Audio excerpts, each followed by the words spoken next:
Well, guys, we have been fielding questions for the last several days on this latest attack coming out of Washington, D.C., that is meant to undermine the very premise of the Second Amendment.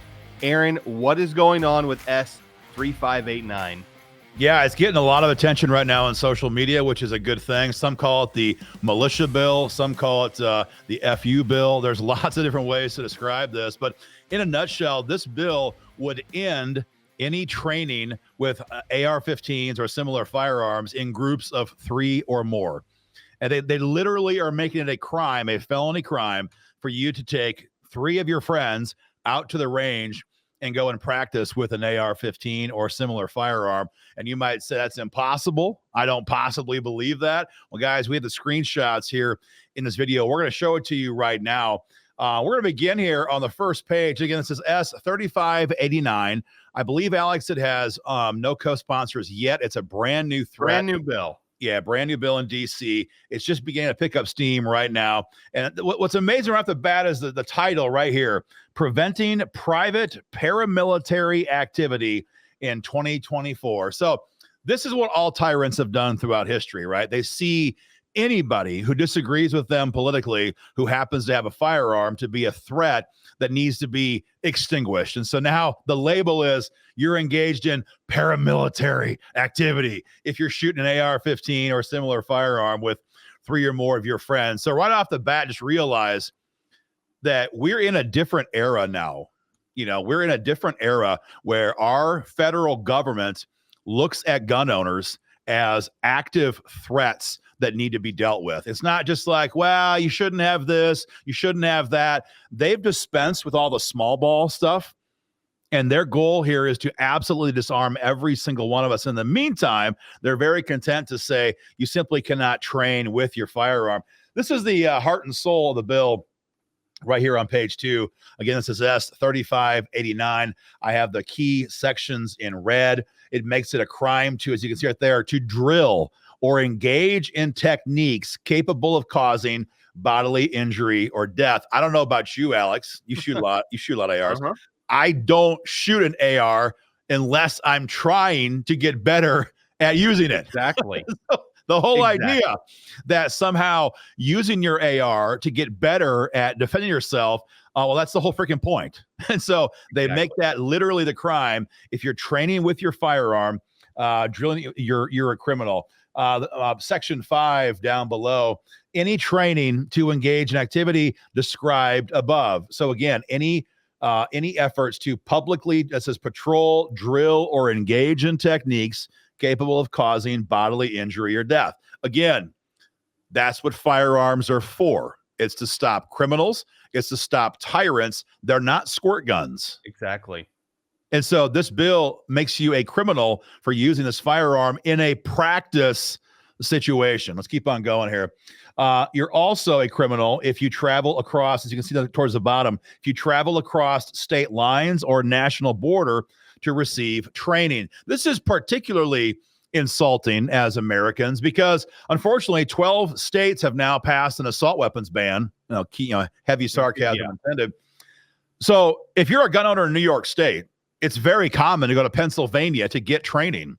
If you're a gun owner in Illinois, you come across the river into Missouri. If you're in D.C., God help you, you come down to North Carolina. You can't even Virginia is almost off the map these days. It's very common for gun owners to go across state lines to get training. Alex, in fact, wouldn't you make the case that it's the definition of us trying to be responsible to receive advanced training, which a lot of times means going out of state lines?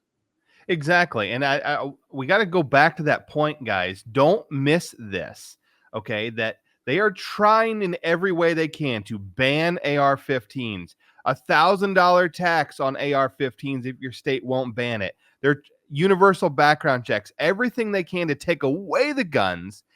And God help you, if you find a way to continue to have a gun in a whatever loophole they have left, now they want to come after us for the training even out of the states that have made it a criminal activity to own those very guns. So yes, I travel across state lines all the time to take training courses with other instructors to get better at it.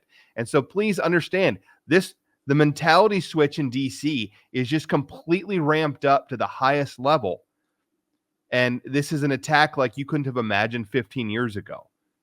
Exactly. And again, it's baffling that they're literally punishing people who want to be more safe with their firearm. That's the whole point here. It's absolutely absurd. Last screenshot here. I'm sorry. The bottom of this one talks about using any firearm that has crossed state lines. That's pretty much almost all firearms. And finally, any firearm that uses large capacity ammunition feeding devices. So basically all your ARs, all similar firearms, all guns that use more than 10 rounds of ammunition. It's a full-on purge. If you want to grab your side-by-side, ivory inlaid hunting shotgun, you can be Merrick Garland's guest. But for everything serious, it's a crime. And Alex, what's unique here, I wouldn't say it's never been seen before, but what really caught my eye is the penalty section in here. And of course, there's jail time. There's felony versions and misdemeanor versions and enhanced penalty versions. What's really damn dangerous, though, is the other penalties they've stuck into this bill. Here's a screenshot from the last page of the bill. You can see right here, the Attorney General, it's Merrick Garland, can bring civil action for preventative relief. And if you see down there on line 2, for someone who is or is about to engage in this prohibited activity. So what does that mean? A civil sanctions means that Merrick Garland can drag you into court and try to get protective orders and civil judgments, aka money, from you in advance because you were thinking about engaging in this prohibited activity. So, just to be clear on this, that means you're broke, you're bankrupt, you're done, because they will literally be able to use the power of the DOJ, the budget of the entire United States of America against you, against me, against any gun owner personally, to say you were about to go across state lines and shoot an AR-15. We're going to take you down. And so you're done. You're done. And what's so damn insidious about this is that there's not the same burden of proof. And in criminal court, it's beyond a reasonable doubt, and you can request a jury trial and you have a lot more options. When it comes to a civil judgment, it is the preponderance of the evidence. That means it is more likely than not that you were about to do X. That means basically if they can show a 51% likelihood, you're screwed. You're screwed. And so here it is again. Who is or is about to engage in these actions, they can take you into a civil court for judgment. And then down there on section B, it says any person injured as a result of this section may bring civil actions. Now, at first blush, that seems pretty reasonable. If someone gets hurt, by your firearm, well, you're going to face the price, and that's not wrong. But that's not what this means. Because they're saying that any person injured by you training, that doesn't these days just mean physical harm anymore. So they could literally say that a person was emotionally damaged when they drove by your farm and they saw 4 guys out in the back with ARs doing drills. That person could claim they're emotionally damaged now. You harmed them just by being a toxic what's that? Toxic masculinity. Exactly. And this is not an exaggeration anymore. It might have been, 5 years ago, but today, 2024, there is no limit to what they can say about you and how your presence harmed them. So guys, this is a nasty, nasty, nasty bill. And again, it really shows the mentality of where our government is right now. It is an absolute disaster. I think it's really important. Alex, we saw 2 years ago now, we saw the Republican Party in DC betray us wholesale. It was 14 Republican senators. How many? Oh, I'm sorry. 14 Republican senators. And I think it was 14. That backed Biden's federal gun control bill. We had somewhere around 8 to 12 in the House. Actually, it was less members in the House, I believe, than the Senate. So there's no scenario anymore we can trust politicians based on party affiliation. I mean, Alex, we both came out of Iowa originally, and we watched in disgust as Joni Ernst just a year ago military vet, gun lady, she says. Yeah. Her, when she ran for office the first time, she was doing videos of her with her leather jacket, shooting her handgun, votes for Biden's gun control. So I think it's a difficult thing these days for people to maybe internalize it. We cannot sit back and just trust that party affiliation means jack crap anymore. Everyone needs to be involved in this immediately. Exactly. Something else, and I just dawned on me now as we're going over this. I think it was back to your first picture. I'm going to pull that back up as well. But didn't it crossing a national border? Did you catch that as well? Like, even if we tried to leave this country to go and train somewhere else, if we went out for a competition, if you're invited to the World Shoot, does that mean all of our Olympic athletes are going to go to jail when they come back to America? If they go and, go to another country? This is, like you said, the mentality of the radical left is so deranged against gun owners, as they are the threat to a tyrant, that they are thinking on these levels. And that's how dangerous this is. I mean, this is a rabbit trail, Alex, but you mentioned going across national borders. A couple of years ago, and everyone can Google this for yourself. A couple of years ago, it became a national news story when the state of Minnesota was literally having suitcases full of cash be shipped out of the airport at MSP over to Yemen, to Syria, to Iran, to Iraq, all of these countries, directly funding terror camps. It's all over national news. It's no secret. Yep. And it was state monies given to certain population centers in Minnesota that then literally put that crap in a suitcase and they flew across the globe to fund our nation's enemies. So that was never a problem. Training. Yeah. It may have been an optics problem, but it wasn't a real problem for the left. But boy, if you drive across the river from Illinois into Missouri, or if you come down from New York into Pennsylvania, or from California over into Nevada, by God, you need to be put away for a lifetime or civilly fined. Yeah, civilly fined into oblivion. Guys, we couldn't help but laugh about this. They would very much be putting our own founding fathers, got a photograph right here.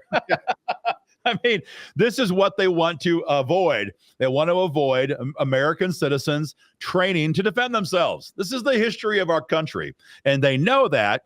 And as all good tyrants, they're desperate now to get out ahead of this, to make it a crime for us to own guns, or in this case, to even train with the guns we've got. It makes me laugh, Alex, and think about, not laugh, it makes me disgusted. And I think about that line on the movie Braveheart, and William Wallace's friend says, they won't let us train with swords, so we train with rocks. Well, guys, we should not let that happen here in this country. And the good news is that we've already got 25 to 30 million of these AR-15s in circulation. The genie is long out of the bottle. I think every day that goes by, another gobs more are sold into the American population. That's a great thing.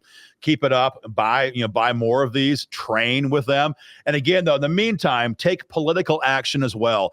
Too many gun people, I think, Alex, sometimes they spend money on guns, which is great, ammo, which is great, training, which is great, but they forget about the fact that we have got to defend these freedoms in our state legislatures and in Congress, because our freedoms are only ever a generation away from extinction, especially these days. And when it comes to our Second Amendment freedom. So guys, there's a link beneath or above this broadcast. And frankly, it doesn't matter what state you live in. If you're in a red state right now, your Republicans are feeling pressure to betray you on gun rights, and they have to hear from you right away.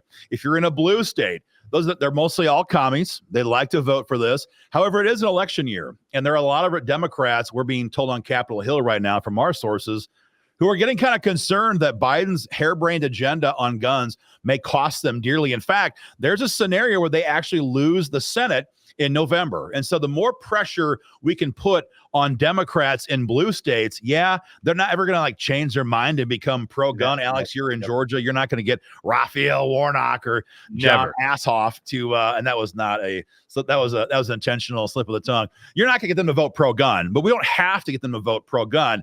Our goal here is to remind them this may cost them their majority. And if we do that, guys, we win. So hit the link, take action. Again, doesn't matter what state you're watching this in, and then share our broadcast, guys, on social media. People have got to know what's going on right now in Washington, D.C. That's why we produce these videos.